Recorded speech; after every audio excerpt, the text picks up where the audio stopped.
Hope Society Cancer Support Group Philippines is one celebrating World Cancer Day to celebrate the bravery and courage of cancer patients like me.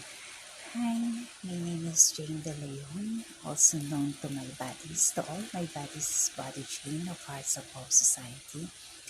I was diagnosed with breast cancer last May 5, 2022.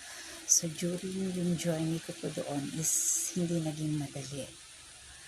So kailangan kong matanggap natin, kailangan ko kong tanggapin yun para sa sarili ko.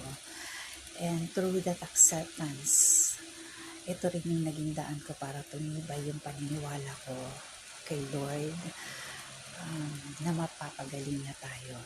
And from that faith, isinurrender ko na rin po lahat sa Kanya.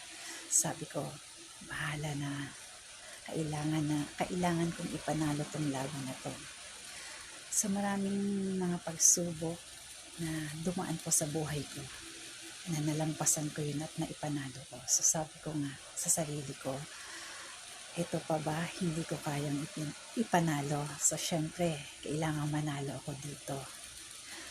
So, para po sa lahat ng lumalaban para sa sakit ng cancer, huwag po tayong mawawala ng pag-asa na habang gumigising tayo sa umaga, may pag-asa po, may buhay, at may pag-asa na gagaling tayo.